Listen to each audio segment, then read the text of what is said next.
Hi everyone, welcome back. It's my YK Swedish Whiskey Girl. Today I'm here with a whiskey from the Scotch Malt Whisky Society. This is the Peat Faerie Junior, I think it's called. It's a 7-year-old. It is a blended malt consisting of malts from both Islay and Speyside that have been matured in first full ex-bourbon barrels and hogsheads, I think. It's bottled at 50% ABV. And of course, the Scotch Malt Whisky Society normally does single cask releases, but they also do these blended malts, which I think are quite fascinating. I've had the pleasure to meet a lot of the team that work for the Scotch Malt Whisky Society, back from when I used to work for them. And they have some brilliant minds. They have people that are very, very passionate about flavour and about whiskey. So I'm always curious to see what they're going to do next. This one, compared to the previous one, which was just called Peat Faerie, the difference is that this one has a high proportion of Islay malts, I believe. And I was lucky enough to get a sample of this because I got to try their dine at home experience. So if you live in Glasgow or Edinburgh and fancy a really nice 3-course meal that you can pick up and taste at home, then check that out. We had this one with a wonderfully lovely salmon. So if you're looking for a whiskey to go with your salmon, then check this one out. I believe this one unfortunately is sold out, but it was available for £45, I think. And yeah, it's I had a thought about it when we tried this with the salmon, and we'll see if I think the same today.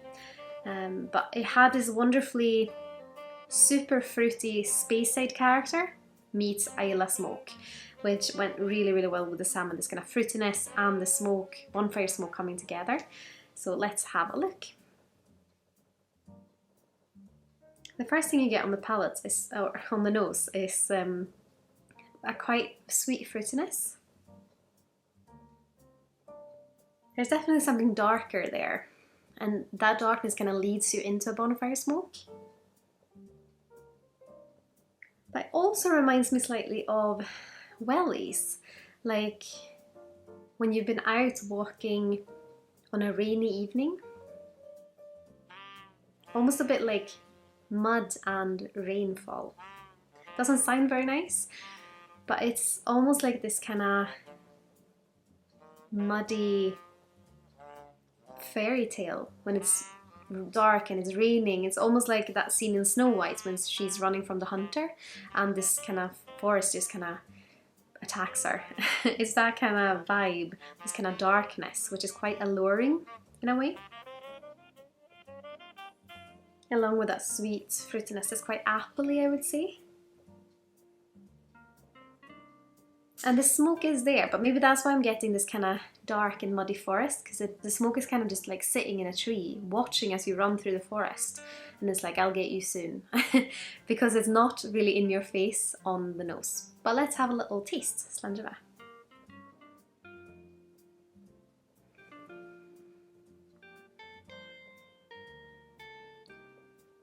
It comes to get you more on the palate. And I actually forgot for a second that it's called Peat Faerie. So the fairy tale theme is actually quite accurate. But the bonfire smoke takes a big step out of the shadows on the palate. But I think this fruitiness is still there, and what it does on the palate, it's not a dominant flavour because the smoke does kind of take over. And it's like the smoke kind of wraps the fruitiness into a ball, and you do get, instead of just being in the edges, it's like it's just put a big veil over the fruitiness. So the first thing you see and notice is the smoke, but underneath you have the fruitiness. And I think this is a lovely whiskey. It's definitely my kind of smoke. And what the fruitiness really does is bring this big density. It has a lovely mouthfeel, which I wouldn't expect, because if you look at on the colour, and you notice it's at 50, which is fairly high, but I just wasn't expecting a mixture of Speyside and Islay whiskies to be this dense, but it was a very happy surprise.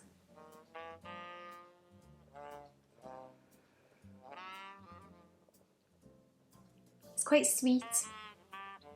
I think it's a great example, and I'm very glad that I still have this experience, which is the exact same that I had the other day. That it's this big Speyside fruitiness meets a wonderful Islay smoke. It is Speyside and smoke mishmash done right, I would say. It might be because it's definitely the kind of flavours I prefer, and I mean, I'm guessing the first fill bourbon help a lot because that's my favourite type of cask at the moment. But it's just lovely. It's one that I would sit with a really long time, and it somehow, it doesn't feel very autumny, even though it has that kind of dark, muddy fairy tale vibe. I would say it's more on the nose than on the palate, for sure. I think it's probably mainly due to the fact that that smoke is lowering in, like, in the shadows and then taking a step out on the palate.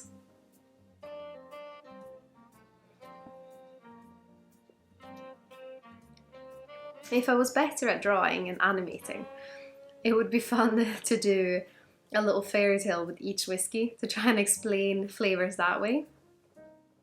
It is quite tricky sometimes because you have a very clear image of what it is in your head, but then when you try to actually put words to it, all of this crazy nonsense that I say come out. But I mean, it's just a bit of fun. I think it's lovely. I think this is a whiskey I wish I would have bought a bottle of. Hopefully they'll do another one, maybe Peat Faerie Junior coming next. But yeah, I'd love to hear your thoughts. Did you like the Peat Faerie? What do you think of this 7-year-old mix of Islay and Speyside single malts? Is it up your street? Is it not up your street? Why didn't you like it, or why did you like it? I'd love to hear your thoughts. And of course, if you do like what I'm doing here on YouTube and my other social channels, I'd be absolutely over the moon if you consider using my affiliate links the next time you're shopping with either perhaps the Scotch Malt Whisky Society or the Master Malt or the Whiskey Exchange.